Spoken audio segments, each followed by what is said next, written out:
Bem-vindos! Na aviação, ATC significa Air Traffic Control, ou controle de tráfego aéreo. Mas você conhece a profissão do ATCO, do operador de controle de tráfego? Pois eu conversei com a sargento Laís Perrucci, do Sindacta 3, lá de Recife, onde nós tivemos um excelente bate-papo e levantando inclusive algumas curiosidades sobre a profissão. E eu já vou pedir que você deixe o seu like, porque o vídeo ficou interessantíssimo. E este é o nosso assunto de hoje.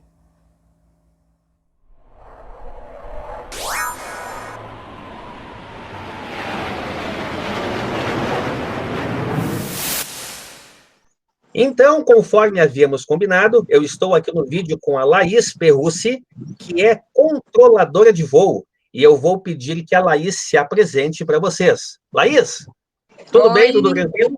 tudo Tudo bom? bem? Tudo bom? Bom dia. Tudo jóia. Bom dia. Olha, meu nome é Laís Perrucci, nome de guerra Laís Perrucci, sou sargento da Força Aérea Brasileira, especialista em controle de tráfego aéreo, sou formada desde 2014 na Escola de Especialistas de Aeronáutica e o Ronaldo, grande amigo meu, foi um brilhante professor que me ajudou muito na minha aprovação, me deu aula de informática lá no cursinho do professor Ladislau, lá em Canoas. Isso foi no ano de 2012 para 2013, né? E aí, nesse concurso, eu não consegui passar, porque realmente é uma concorrência bem alta, e passei no ano seguinte. Então, em 2013 eu passei, e ingressei na área em 2014, fiquei 10 meses, né, que a minha modalidade era especial, e desde então estou morando em Recife, trabalhando no Sindacta 3, terra maravilhosa, e estamos aqui fazendo esse vídeo para vocês. Muito bem. O curso do Ladislau é um curso sensacional, ele deve ter dezenas e dezenas de formandos por aí, espalhados pelo Brasil afora. Até eu vou colocar aqui depois a foto do professor. Bom dia, meu querido professor Ronaldo. Em breves palavras, vou colocar sobre o nosso curso preparatório a carreiras militares. Há 51 anos, preparamos jovens para as carreiras militares, da aeronáutica, do exército, do colégio militar e do colégio Tiradentes. São mais de 3.000 alunos aprovados. Isso graças a uma equipe competente, a um trabalho junto aos alunos, que também tem o seu esforço, tem a sua dedicação, e muitos deles hoje espalhados pelo Brasil inteiro. Então esse é o nosso curso. Cursos Militares Professor Ladislau, em Canoas, preparando jovens para a carreira militar. Gente finíssima, né? Ele em matemática, então, é um cara assim que domina.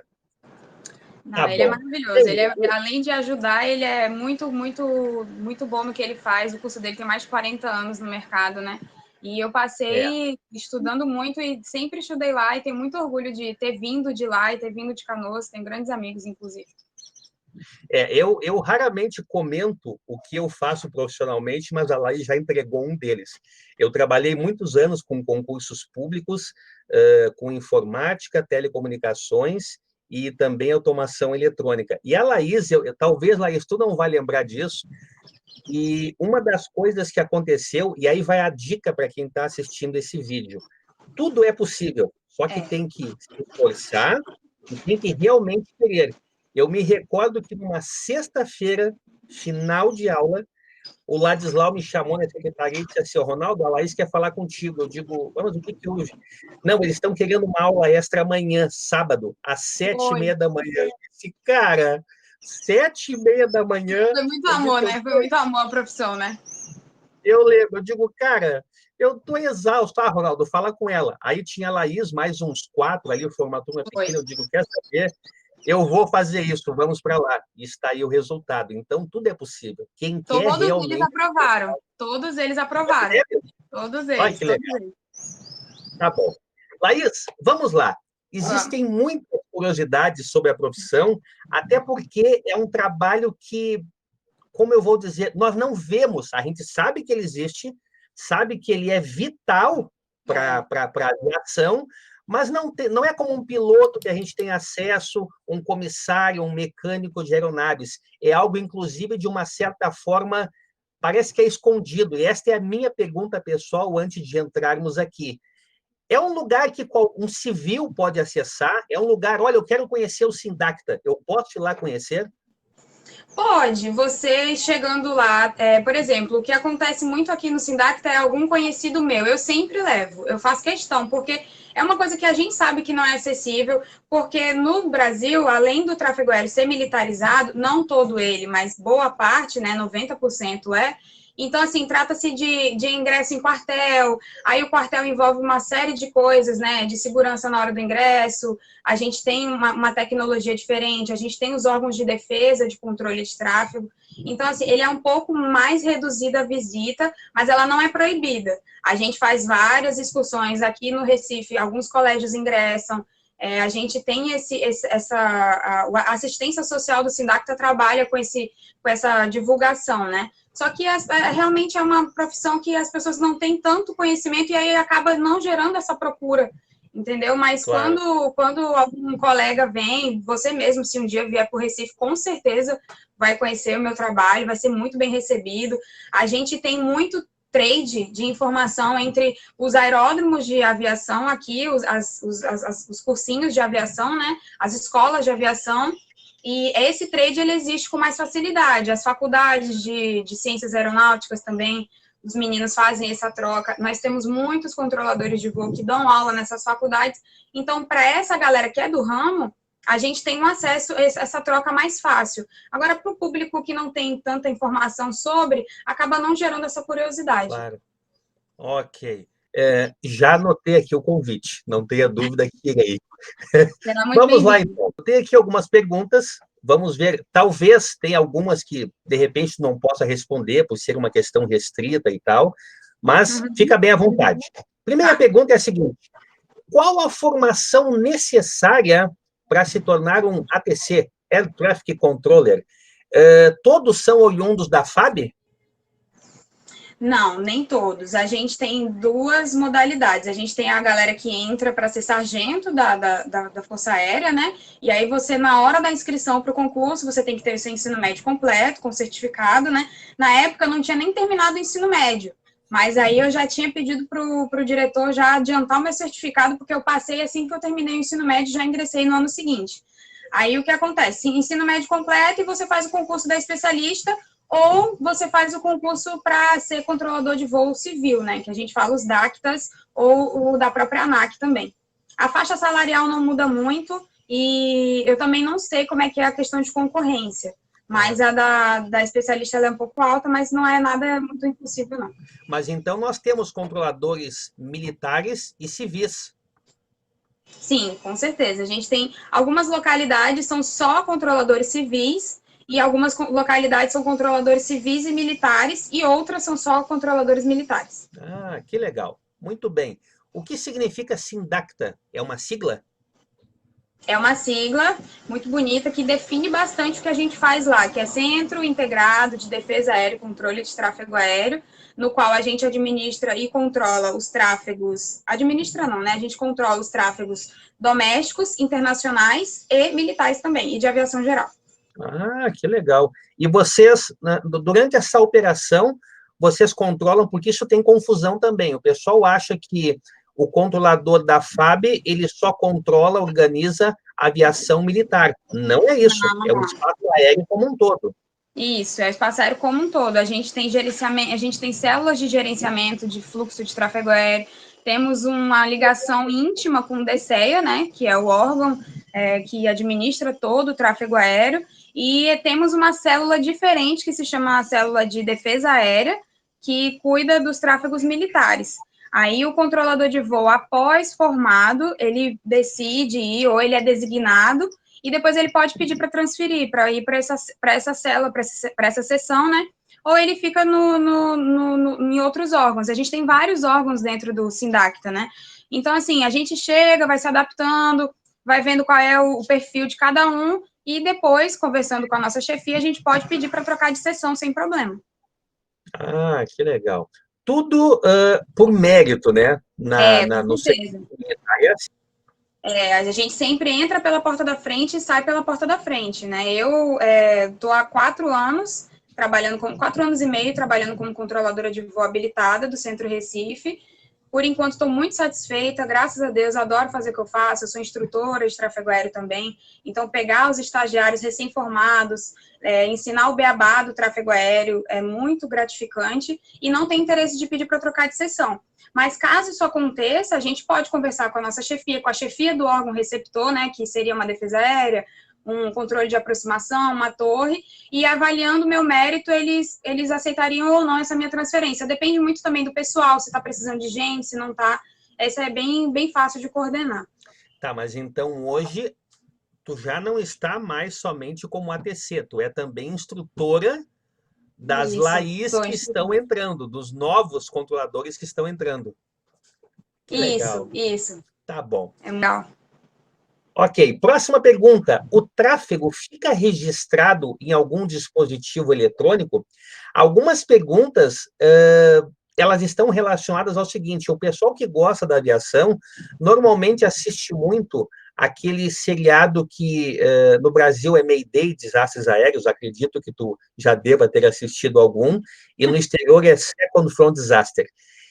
E em várias situações destas, evidentemente antigo, não tem registro. Acontece o acidente, os radares não gravavam, mal em algumas situações tinham gravações de áudio entre os controladores e a tripulação. Hoje, toda a movimentação da malha aérea nacional, ela fica gravada. Se quiser pegar, olha, eu preciso ver aquele avião da Gol que partiu do ponto A para o ponto B. Está aqui toda a linha de voo, aqui todo o movimento, existe isso, então é gravado? Tudo, nos mínimos detalhes. Eu não sei se não ficava gravado anteriormente, o que pode acontecer de não ser disponibilizado. Claro. Porque algumas coisas correm em sigilo e realmente, como se trata de um órgão militar, né, existe todo um arrodeio aí para tu chegar a ter esse tipo de informação. Muita coisa não sai de lá, e coisa que nem a gente mesmo tem acesso. Agora, dessa atualidade na qual eu participo, né, dos anos 2000 para cá e até um pouco antes, com certeza, tudo é minuciosamente registrado. Do plano de voo, do tratamento do plano de voo, as nossas sessões são todas vídeo monitoradas, a gente tem câmeras de altíssima qualidade, que detectam até o que a gente escreve na console. Então, quando acontece algum problema, a gente busca as câmeras, a gente busca a gravação, tudo que a gente faz é gravado, a gente tem um headset, né, e todas as nossas ligações são gravadas até na hora da chamada. Você disca para o número, e aí começa a chamar, e aí essa chamada já está sendo gravada, tudo que você fala, enquanto o outro órgão ainda não atendeu, também é gravado. E é utilizado também muito para fins de instrução, para evitar esse tipo de acontecido futuramente. Algum incidente de tráfego aéreo, eles pegam a gravação, eles modulam a voz da pessoa para não ficar reconhecível, claro, né? Porque o fim dessa instrução ele não é punitivo, ele para evitar um futuro problema desse mesmo tipo. Aí eles botam no auditório, a gente tem uma instrução sobre isso, e é muito eficaz, porque realmente a gente aprende com o erro do outro, né? E não tem esse sentido punitivo, mas tudo é muito minuciosamente gravado, tudo. Fica tudo numa base de dados e a gente consegue acessar com fácil acesso. A gente tem fácil acesso sobre isso. Esse é um dos motivos que a aviação, a nível mundial, é tão segura como é.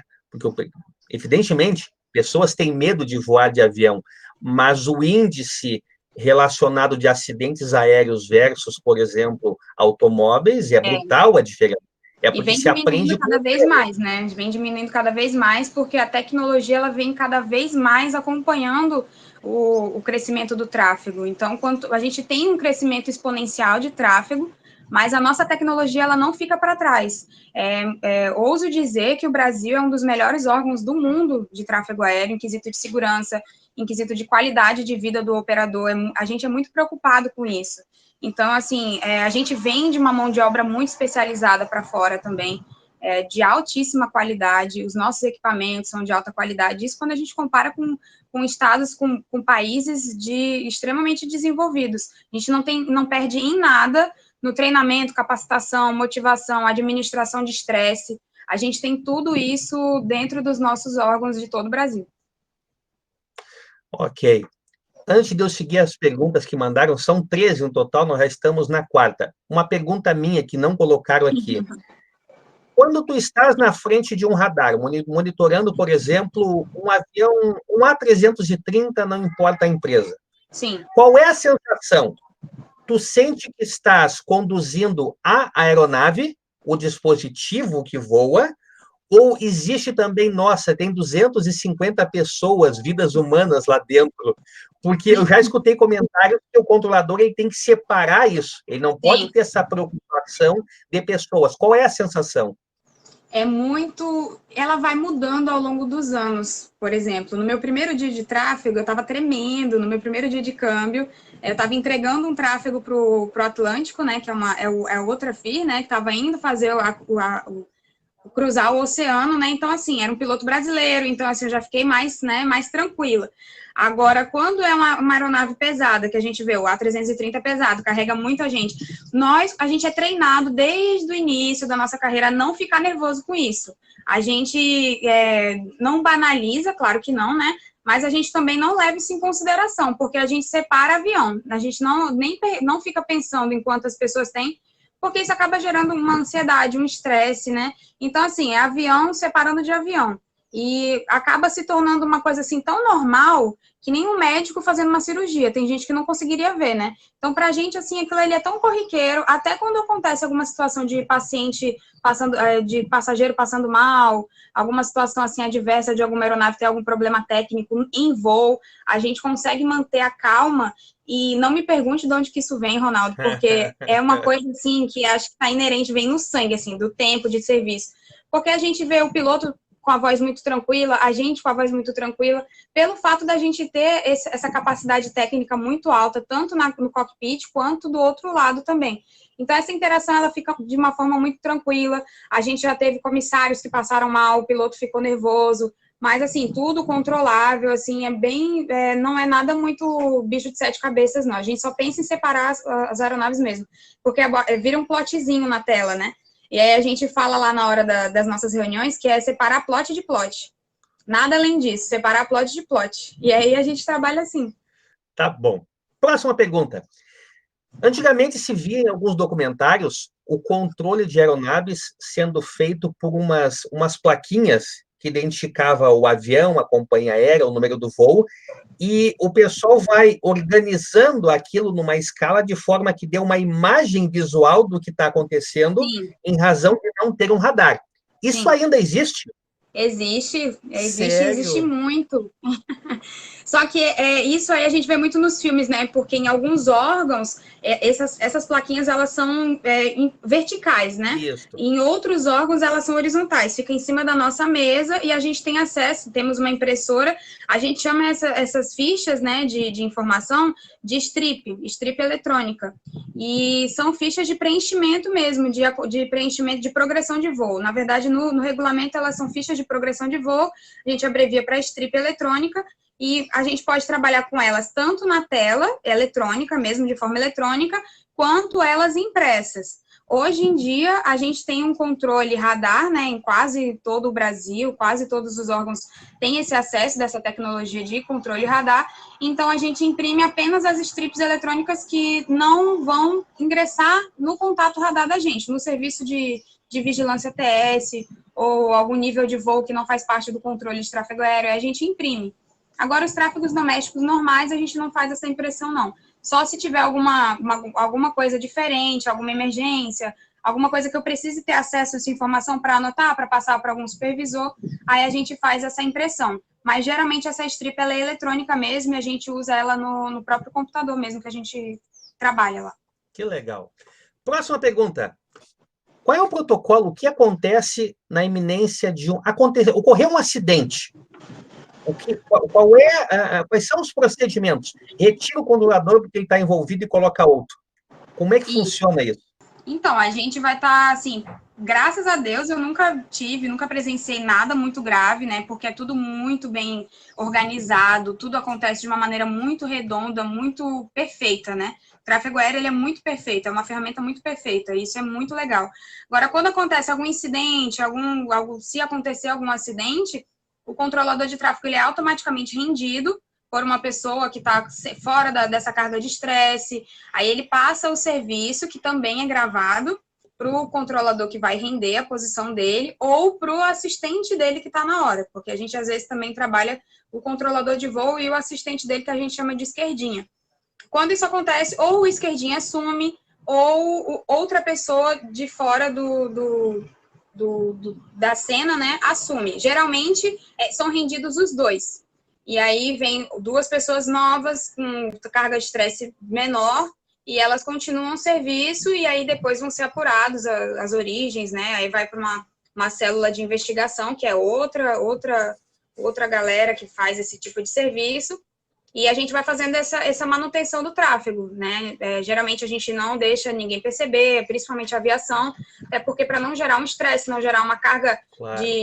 uma carga emocional forte, né? A gente não deixa, a gente tem esse filtro, a gente é treinado para ter esse filtro com a aviação em geral, né?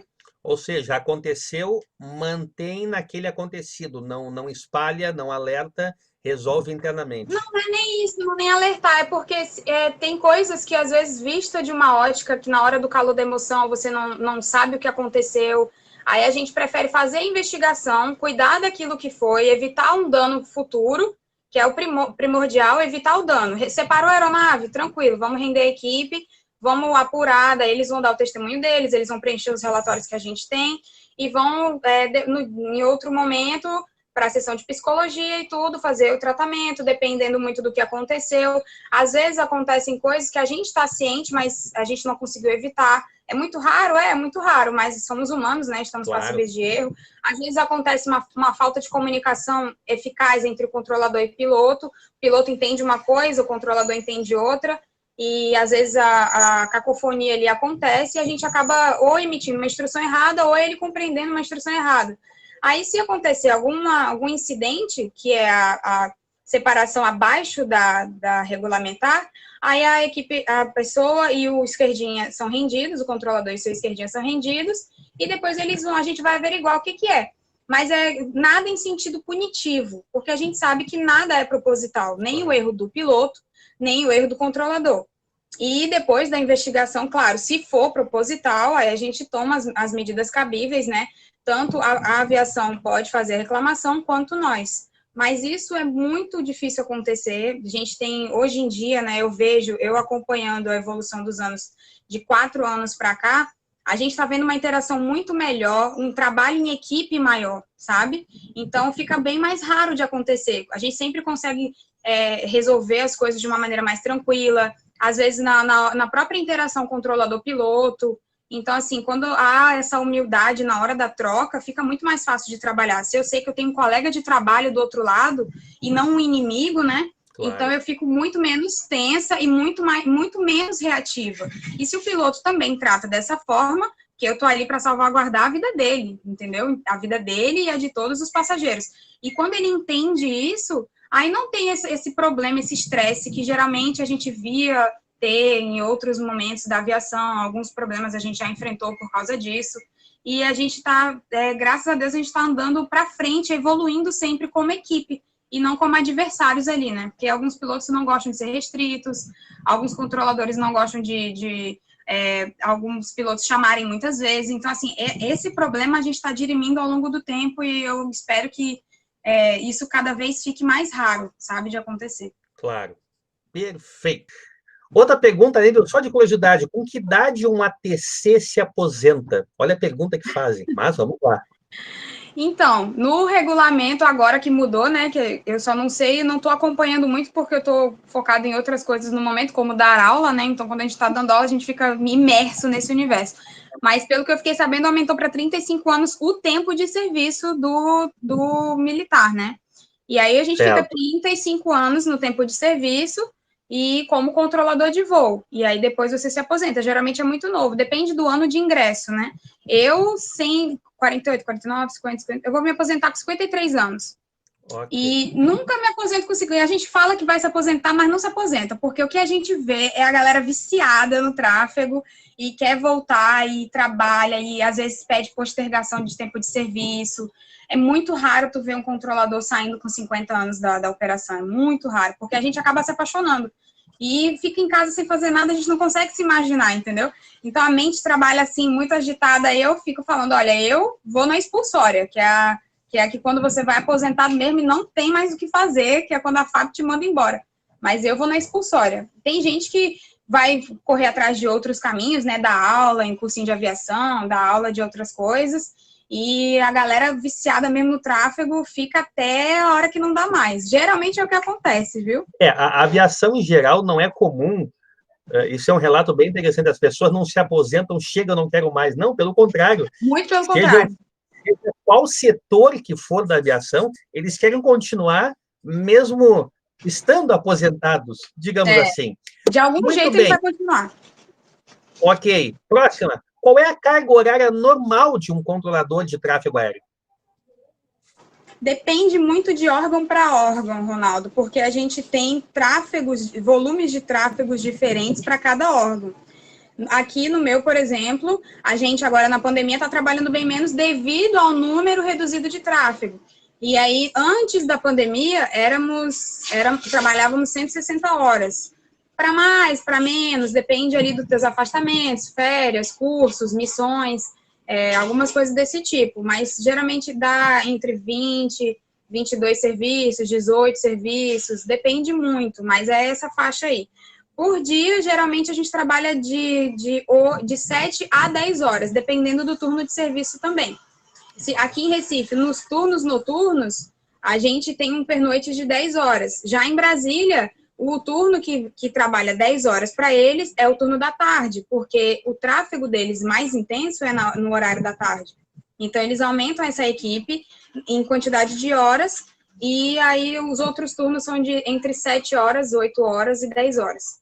Ok. 8ª pergunta. No Brasil, já se usa o ADS-B para controle de tráfego ou apenas radar? A gente usa o ADS-B na FIRA Atlântico, que é aquele limite entre as nossas águas, né, do Oceano Atlântico ali, o limite litorâneo todo do Brasil, até entregar para as outras FIAs ali da África. Ele é um sistema de vigilância cooperativa, conjunta, né? Isso, ele é por pulso, né? Por pulso e por contrato ou por pulso, né? Geralmente o contrato, ele é quando você solicita essa informação, que aí vai puxar do satélite e vem a informação radar, mas é um serviço convencional, só que a gente tem essa facilidade lá no Atlântico, né? Eles trabalham convencional, usam, né, o sistema de comunicação via datalink, né, com o piloto, ele é mensagens e não tem mais tanto a voz, pelo fato de não termos antena, né? Então, a gente usa o sistema datalink para fazer essa comunicação controlador-piloto. E a gente usa essa interação satélite porque ela é muito mais fácil de trabalhar, além dela ser muito mais eficaz, porque evita um misunderstanding entre controlador de voo e piloto, né? Aquela falha de comunicação, eu não entendi, porque isso fica escrito, né? Você digita essa informação, essa autorização, e o piloto coteja escrevendo também. Então, se ele tem alguma dúvida, fica gravado no histórico, é como se fosse um WhatsApp. A gente vulgariza como se fosse um WhatsApp mesmo, entre piloto e controlador. Agora, Laís, eles querem trazer para o continente? Sim, estamos em implantação, né? Era já para ter implantado, mas devido à nossa pandemia, a gente teve que parar com essa implantação. Mas a gente acredita que em breve estaremos utilizando o sistema Datalink, via Datalink, entre controlador e piloto, para mandar mensagens e receber mensagens, isso para aeronaves com esse sistema a bordo. A gente sabe que muitas aeronaves vão ter que correr atrás para conseguir, né, para eles conseguirem voar sobre esse sistema, e a gente sabe que é bem oneroso, mas é que nem a gente falou, a gente teve já o curso, né, todos nós aqui do Sindacta 3 já tivemos essa instrução em São Paulo, em simulação, treinamos, usamos o sistema, operamos, né, vimos as qualidades e os ônus e os bônus, né, mas percebemos que a carga de estresse do controlador vai ser reduzida, a carga de estresse do piloto vai ser reduzida, a falha de comunicação vai ser reduzida e a compreensão vai ser aumentada e, logo, por consequência, a segurança também. Maravilha! É a evolução da tecnologia, como conversamos um pouquinho no início do vídeo de hoje. Muito bem. Quais aeroportos contam com radares digitais ou todos ainda são analógicos? Ronaldo, eu não sei te responder essa pergunta porque ela é altamente técnica, sabe? Claro. Não cheguei a ter esse tipo de acesso, porque radar digital e analógico eu não consigo traduzir na minha cabeça. O que a gente tem é frequências digitais e analógicas.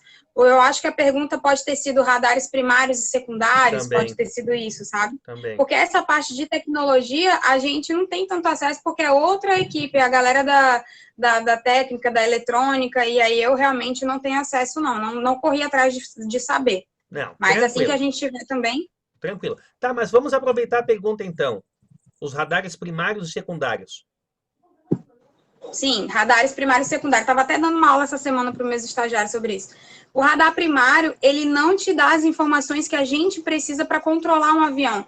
Velocidade, altimetria, ele apenas capta tudo o que a onda eletromagnética dele bate, que é tudo que a onda encontra no meio do caminho. Pode ser um prédio, pode ser qualquer objeto voador ou não. O radar secundário, ele já conversa com o transponder da aeronave. Ele reconhece o transponder, aí eles trocam essa informação. Aí ele me dá informação de altimetria, me dá velocidade, me dá tudo que eu preciso para fazer esse controle. O radar primário a gente usa muito para fins militares, muito na defesa aérea, porque eles, às vezes, as aeronaves voam sem o transponder ligado, aeronaves ilegais, que fazem transportes ilícitos e tudo, e acabam desligando o transponder para fazer esse transporte de carga, né? Já a aviação, a gente sabe que o piloto só decola se tiver transponder, e ele tem que estar obrigatoriamente ligado assim que ele aciona os motores, né? E desliga assim que ele desliga os motores. Então, a gente tem essa conversa entre transponder da aeronave e o radar. E aí, ele, ao longo da rota, vai passando as informações, os equipamentos vão trocando essas informações, e tudo isso fica traduzido na nossa tela de radar, de controle. Ah, que legal. Próxima. Essa aqui é muito bacana. Sobre o suposto buraco na cobertura aérea da Amazônia. É verdade? É verdade que 500 quilômetros após BSB, Brasília, correto?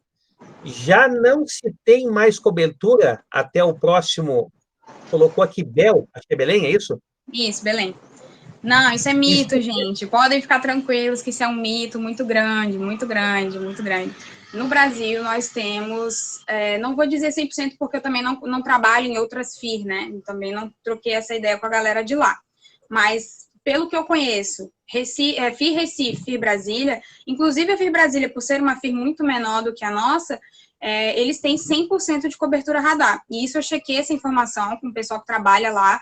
Aqui no Recife, a gente também tem 100% de cobertura radar.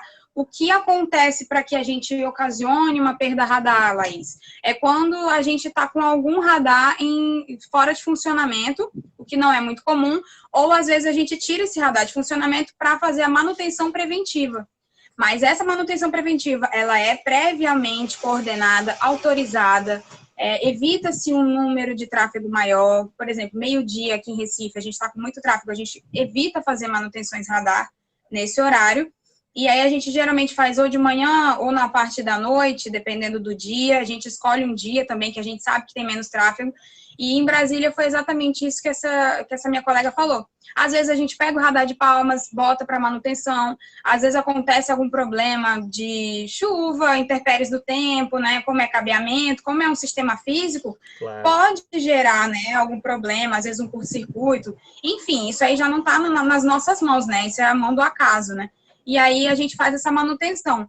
Mas sempre temos equipes, apostos, que trabalham 24 horas, inclusive, junto com a gente, que concorrem na escala 24 horas também. Essas equipes não têm horário de expediente, né? Eles têm uma escala igual a nossa. Quando a gente está trabalhando no andar, a técnica está trabalhando em outro canto, e a gente também faz essa troca. A frequência está ruim, radar está ruim. Eles, a qualquer horário, eles estão recebendo essas informações aí de queda radar. Trabalho de equipe e sincronizado. É muito perfeito. Muito bem. Próxima, faltam mais 3 apenas. Qual a distância horizontal e vertical mínima que uma aeronave pode voar no mesmo nível? Então, mínima no mesmo nível, eu entendo como se fosse uma acima da outra, a gente pode falar, né? É 1.000 eu tô pés. entendendo. 1.000 pés, 1.000 pés. ou trazendo para o português, 300 metros entre uma e outra, e isso no espaço aéreo, no qual a aeronave, se for dentro do espaço aéreo RVSM, né, que se a galera que estiver assistindo for da aviação vai saber, o espaço aéreo RVSM, quando a aeronave tem a capacidade de voar cravada no nível, que a gente chama nivelada exatamente. Algumas aeronaves e algumas tripulações não têm essa capacidade RVSM, e aí elas voam abaixo desse espaço aéreo, que seria o espaço aéreo no qual a gente tem uma intempérie de tempo muito maior, um risco de não conseguir manter a aeronave nivelada muito maior, que são os níveis mais altos, né, os níveis de cruzeiro. Mas geralmente geralmente não, é de 1.000 pés ou 300 metros. 300 metros, ok. Essa é a distância vertical. E a horizontal? A horizontal... Um avião à frente do outro. Um à frente do outro, se tiver no mesmo nível, as velocidades, antes de tudo, têm que estar compatíveis, para elas poderem andar uma no mesmo nível da outra. Manter a distância. E tem que estar no mínimo 5 milhas uma da outra, com velocidades compatíveis, se estiverem no mesmo rumo, né? É de 5 para mais. Eu não trabalho com 5 milhas, geralmente não trabalho com 5 milhas, a gente não aperta nas 5 milhas, porque não há essa necessidade, né, de você colocar duas aeronaves 5 milhas. Agora, no controle São Paulo, Laís, como é que funciona? Aí é outra história, eles trabalham com uma separação reduzida, pelo fato de ter um alto número de tráfego, mas como eu estou trabalhando no centro de controle, né, eu tenho uma área muito grande, eu tenho como me planejar, então a gente evita colocar essas 5 milhas muito cravadas, né, e a gente administra as velocidades. 5 milhas é o mínimo. Essas distâncias podem variar, então, em relação à questão geográfica, ao volume de voos naquela área. Pega um aeroporto como o JFK, por exemplo, isso vai ter um outro cenário bem diferente. Isso. Mas isso aí, por exemplo, já tem uma coordenação entre o setor de alimentação, que entrega o tráfego para os controles de aproximação, né? A FIR Curitiba já tem uma expertise maior de trabalhar, sabendo que o controle São Paulo trabalha assim, entendeu? Então, assim, aqui na FIR Recife, a gente não trabalha com nenhuma alimentação menor do que 5 milhas. Então, a gente sempre trabalha, eu ensino para os estagiários, inclusive, que o mínimo não é necessário. O que você tem que ter é o máximo de segurança. O mínimo de 5 milhas não é necessário aplicar. Porque 5 milhas vira 4 milhas muito rápido, né? A gente não tem como controlar isso. E 4 milhas já é um incidente. E aí a gente não quer que eles tenham incidentes, porque gera todo esse problema de rendição de equipe, de o que aconteceu, por que isso aconteceu, não podia ter sido evitado. Então, a gente já trabalha com essa precaução de evitar essa redução de separação, né? Ok. Próxima. 2 aeronaves voando em proas iguais, mas em sentido contrário, podem estarem na mesma altitude? Vou traduzir isso para o pessoal entender, porque tem muitos que não vão compreender. Eu tenho aqui 2 pendrives, não são aviões, eu não tinha aviões para fazer, mas imagina que elas estejam na mesma proa, seria isso aqui, ó, o mesmo ponto de destino seria o centro. Então, elas estão na mesma proa, porém, em sentidos iguais. Elas podem, então, voar na mesma altitude?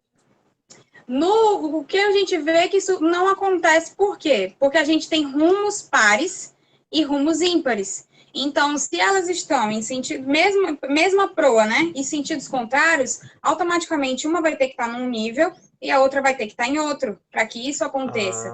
É por isso que a gente tem uma segurança tão grande no tráfego aéreo, porque as aeronaves que estão entre a proa 360 e a proa 180 voam em um tipo de nível, e as outras aeronaves voam em outro tipo de nível, então elas raramente se encontram nesses níveis. A gente não tem a autonomia de fazer isso aqui, isso não existe no tráfego aéreo aqui no Brasil. Algumas aerovias são assim? Sim, a gente chama de aerovia de mão dupla, na qual elas voam aeronaves que descem no nível incorreto, que a gente fala, né, nível incorreto, e aeronaves que voam, mas aí o controlador de voo está super ciente, a gente se sabe que tem uma aeronave no nível voando nessa aerovia de mão dupla, eu já não vou deixar a outra aeronave ingressar nessa aerovia nesse nível, porque, falha de comunicação, temos problemas ali, se eu perder contato com o piloto, o que vai separar? O que vai separar vai ser o TCAS. E a gente evita isso, a gente está ali para controlar e evitar que o TCAS seja utilizado, né? Então, no Brasil, a gente não tem, isso não existe. Laís, o que acontece, então, que pode ocasionar um acidente ou um incidente proa-proa? Cruzamentos de nível, porque ele vai ter que passar por esse nível de voo para alcançar níveis diferentes. E aí, o que acontece pode ser isso, que ele encontra a proa do colega, mas ela não é permanente, ela é temporária, ele só está cruzando esse nível. A gente não tem nivelamento proa-proa, não. Ok. Ou seja, até poderia, mas é um risco totalmente desnecessário. Não tem porquê. O que não é previsto em regulamento, primeiro, né? Nível reservado. O que a gente vê muito, a aviação pede, né, para a gente, nível 470 reservado, nível 450 reservado, não é previsto em regulamento, a gente não tem isso escrito. O que acontece é que pode haver coordenação, pode haver, então, o regulamento da gente deixa bem explícito que pode haver a possibilidade, contanto, aí tem bem enfatizado, contanto que não vai infringir a separação de tráfego, etc. e tal. E isso aí vai muito de feeling de controlador para controlador. Às vezes a gente está num setor muito cheio, às vezes eu tenho tráfegos transcontinentais que vão em níveis muito altos, e a gente vê que é raro você ver uma aeronave voar no 470, no 450, é bem difícil você ver um jato desse. E aí, quando acontece, geralmente acontece tudo no mesmo dia, todos eles querem o mesmo nível para economizar combustível. E aí é muito engraçado. As pessoas acham que o céu é enorme, mas não, às vezes a gente não tem espaço para voar, acreditem. E aí eu falo, olha, temos outra aeronave já ocupando o mesmo nível, e aí a gente evita, porque o cara vai fazer cruzamento de oceano inteiro, pode haver uma perda de comunicação, o radar ele já não é utilizado, então é o que a gente fala, a gente evita esse tipo de separação na qual a gente não pode controlar, porque eu não estou vendo o cara no radar, então assim, eu já não autorizo níveis iguais no proa-proa, por exemplo, entendeu? Esses reservados é bem difícil a gente autorizar. Me diz uma coisa, tu falasse em reservado, falta uma pergunta aqui, mas eu quero fazer uma anterior.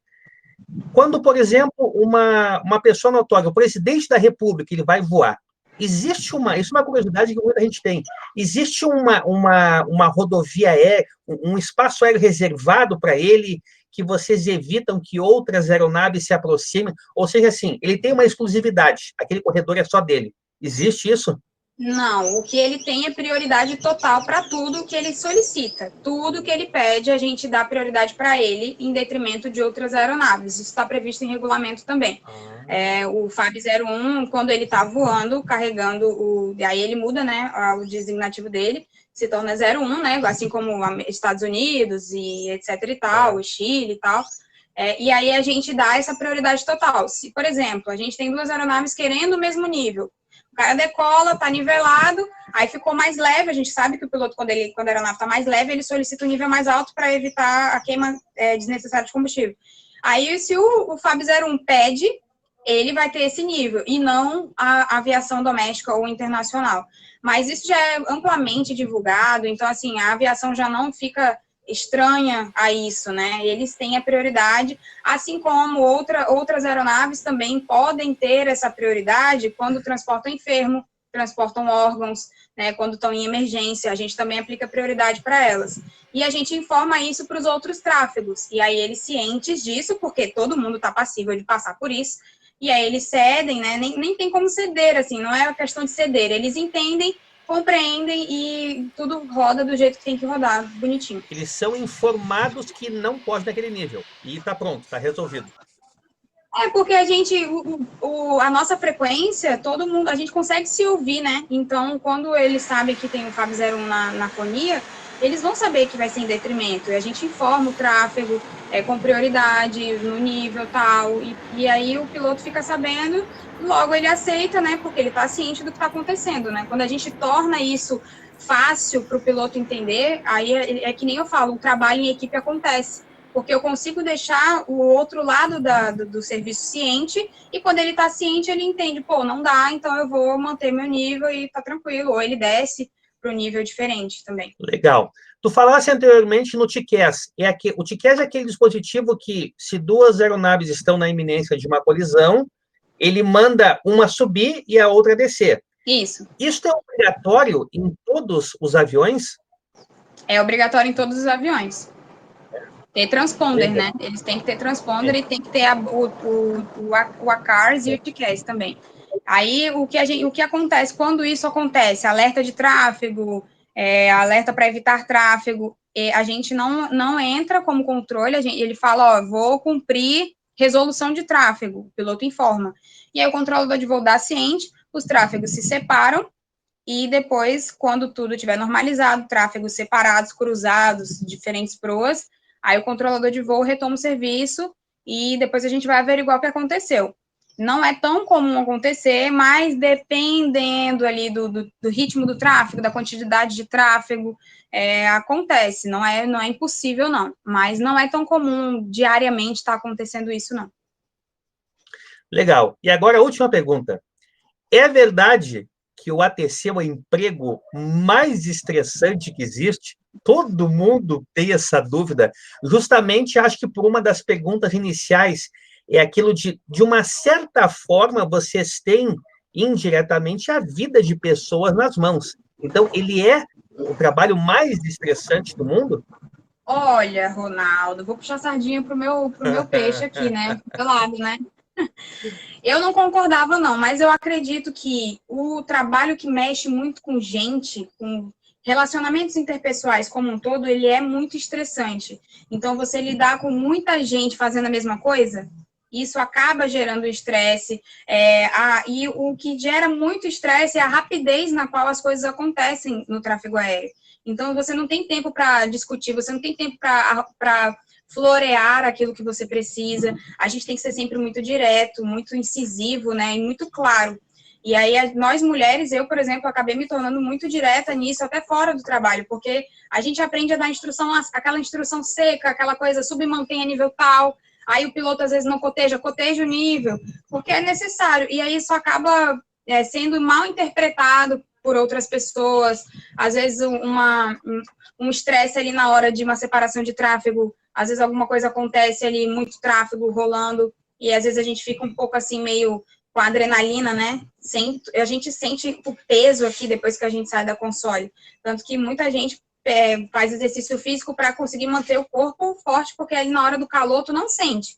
Tu não sente que é estressante, tu fica se sentindo com a adrenalina a mil, a tensão a mil, mas na hora que tu relaxa, tu sente o corpo dolorido, é uma tensão muito grande. Aí, o que a gente faz? A gente tem escalas que se preocupam com isso, né? Pessoas que se preocupam com isso. E aí, a gente tem os nossos períodos de folga obrigatória, inclusive dentro do turno, né? A gente não trabalha 8 horas direto. Geralmente tem 2 horas de console, folga 1 hora, folga meia hora, depende do nível de tráfego, né? Do número de tráfego. Tem dias que também tá muito tranquilo, a gente folga 1 hora e meia, dependendo do que é necessário, né, para as folgas. E não acho que seja a profissão mais estressante do mundo, não. Pelo fato de ser muito gratificante, uma coisa abate a outra, sabe? Então, eu chego em casa cansada, o meu cérebro está muito cansado, mas é tão gratificante fazer o que a gente faz quando você se identifica com a profissão, quando você vê os seus amigos no trabalho, pessoas engajadas em fazer a coisa girar bonita, você ter colegas pilotos que elogiam o seu trabalho. Aí eu controlo muito amigo meu que é piloto ali na aviação. Então, às vezes, tá em Recife, pega uma praia e no outro dia, né, que eles têm a folga também de 12 horas deles, vou decolar tal hora, às vezes é o horário que eu tô de serviço e a gente troca aquela técnica de controlador e piloto. Então, é muito legal. A gente acaba esquecendo dessa parte do estresse. Agora, Laís, ao longo prazo, por que vocês se aposentam tão cedo? Claro que isso é danoso, sim, para o nosso sistema, né? A gente fala, assim, em alguns momentos de tráfego intenso, a gente chega, assim, na folga, né? E fala, gente, eu perdi 5 anos de vida agora. A gente fala, porque é bem estressante. Tipo assim, você fala muito, e aí você se desgasta e fica estressado, e tem gente que tem uma capacidade de lidar melhor com o estresse do que outras, né? E é por isso que a gente tem um tempo menor de atuação. Tá bom. Tu falou nós mulheres. É mais mulheres ou mais homens no ATC hoje? Eu tenho uma foto tua ali que está bem mesclado. Olha, hoje em dia eu ainda vejo o quartel como um ambiente bem masculino, o quartel fora do tráfego aéreo. Agora, de uns tempos para cá, a gente vê uma maioria feminina, mas ainda não é suficiente para tirar a maioria masculina que vem ao longo da história. A gente tem muita gente já que tem 30 anos de casa, 20 anos de casa. Então, o que a gente vê de 3 anos para cá é que tem muita mulher se interessando pelo ramo militar. Entendeu? É assim, pela diferença, por várias coisas assim que nós mulheres estamos alcançando, né, ao longo dos anos, né, do feminismo e tudo, que é muito importante a gente ter o nosso espaço ali. E esse trabalho, mulheres e homens, ele roda de uma maneira muito legal lá no Sindacta. Existe esse respeito, claro, é muito legal a gente ver que nós mulheres estamos tomando esse espaço aos poucos, estamos sendo ouvidas, entendeu? A gente está conseguindo fazer a diferença sem precisar ter tanto ativismo nesse quesito. Cuidamos umas das outras, né? Mas a gente vê que a equipe entende que é necessário. Então, assim, a gente vê pouca diferenciação hoje em dia. Todo mundo ali está trabalhando com... O único foco é a aviação, é manter o tráfego seguro, ordenado e fluido, né? Então, assim, todos, homens e mulheres, estamos trabalhando com esse enfoque. Mas eu fico muito feliz, né, de ver mulheres chegando nesse patamar. Na minha turma, eram mais mulheres do que homens, na minha turma. Éramos 69 meninas no meu alojamento e os meninos eram 59. Então, assim, vem aumentando, né? Muito legal ver isso aumentando. Inclusive em outras áreas técnicas, áreas de automobilismo, áreas, assim, de eletrônica, que a gente não via antes. Laís, para quem estiver interessado em se tornar um controlador, quando que começa? Quando é que tem que começar a se preparar? Eu vou falar pela minha história. Depende muito do acesso que a gente tem, né? Então, assim, eu sabendo que eu tinha uma dificuldade com matemática, uma dificuldade que eu sabia que meu inglês tinha que ser melhor, então eu comecei a me preparar conscientemente com 15 anos de idade. O meu ensino médio foi muito focado para o concurso, né? Então, eu tirei da minha cabeça o pré-vestibular. Minha família quase morreu quando eu tomei essa decisão, né? Meu pai, meu Deus do céu, ele fala, não, vai ter que ler a literatura obrigatória para a URGS, e eu falava, pai, eu não vou fazer ENEM, não vou fazer vestibular, eu vou fazer o concurso para a FAB. Nossa, aí foi a loucura. Mas se a sua família, né, a minha me apoiou, ficaram loucos, mas me apoiaram. Claro. Mas aí, com 16 anos, você começa a estudar, você pode fazer a prova, e no ano de ingresso, porque a gente sabe que a gente faz a prova em um ano e ingressa no outro, né? Sim. Então, eu posso fazer a prova com 16 anos, e entrar com 17, fazer 17 no ano de ingresso. O que tem muita gente na minha turma que fez isso. Entrou na EAR com 16 anos, mas durante o curso, ele fez 17 anos, essa pessoa fez 17 anos, e aí pôde ter esse ingresso. O que não pode fazer a prova com 15 anos e ingressar com 16 anos. Você tem que ingressar com 16 anos e fazer 17 anos. Então, assim, a galera jovem, a galera que está saindo com sangue quente do ensino médio, estuda mesmo. Não é um tempo perdido você estudar, você aproveita, eu vou perder minha adolescência. Não, você vai investir a sua adolescência. Porque a gente está com gás, a gente está com vigor, a gente tem família apoiando, muitos sortudos têm família que apoiam, né? Então, é aproveitar mesmo esse momento que você é jovem para estudar. Mas eu não sei se eu vou gostar. Gente, é muito difícil alguém não gostar, é muito difícil. E aí você já vai ter, né? Outras oportunidades, né? Mas eu mesma não sabia nem para onde que ia o tráfego aéreo quando eu fiz o concurso. Eu simplesmente fiz. Aí depois que eu me inscrevi, que eu fui ver o que era, e hoje sou fã, sou apaixonada, viciada no tráfego aéreo, quero me aprofundar mais ainda nisso, né? E me tornei instrutora de tráfego aéreo. Então a gente se apaixona todo dia, né? É uma emoção diária o tráfego aéreo. Ou seja, planejamento é tudo. Planejamento é tudo. Eu sempre fui muito planejada, sempre olhei muito para o futuro, principalmente para o meu futuro, né? Pelo fato de, como eu te disse, saber que nós mulheres tínhamos que ter essa posição, né? Eu não queria ser dependente de familiares, eu queria ter a minha independência muito nova, né? E aí eu pesquisei no Google coisas, concursos para nível médio, que era o nível que eu tinha, né, ensino médio, eu não tinha faculdade. Aí eu procurei e achei, tinha entre outros concursos, né, eu procurei, eu vou ver isso aí. Aí eu fui falar com meu pai, que meu pai era militar, né, e ele falou, olha, eu queria que você fizesse faculdade e tal, os planos dos pais, né, e eu falei, não, mas agora eu quero fazer esse concurso aí. Aí eu estudei, Ronaldo me deu aula, né, estudei, fiz bastante prova, e fui me aperfeiçoando, fui pegando o manejo da prova, né? Porque o concurseiro, ele se torna concurseiro, ele não nasce. ele se torna. Então, Não eu é fui na primeira vez. aprendendo, não é na primeira vez, é muito raro, você tem que ter um QI altíssimo, né? Eu já fiz 5 provas para passar, e isso não é demérito nenhum. Tem gente aí que demora 6 anos para passar num vestibular de medicina, e são excelentes médicos. E aí eu fiz 5 provas e passei nas 2 últimas, né? Aí acabei escolhendo essa modalidade de fazer o curso em 1 ano, que hoje em dia a gente não tem mais, essa modalidade foi extinta, agora os cursos são de no mínimo 2 anos, né? E, assim, não me arrependo um centavo de ter perdido noites e noites estudando, de ter não ter feito várias coisas que adolescentes da minha idade faziam, mas hoje em dia eu posso fazer com o meu dinheiro, com a minha independência, com a responsabilidade, com o orgulho, sabe, de poder aproveitar agora as praias do Nordeste aqui, a fácil acesso, né, morando uma quadra da praia. Então, assim, não se desmotivem, não. É muito estudo, mas vale cada centavo. Tá bom. Laís, excelente papo, adorei. A gente estava bastante tempo já para fazer isso, mas agendas e pandemias, enfim. Muitíssimo obrigado. Se precisar, eu vou te chamar de novo, porque eu acho que vão surgir mais dúvidas aí. Com Tá certeza, eu bom? estou aqui sempre. Obrigada. Tchau. Até logo. Tchau, tchau.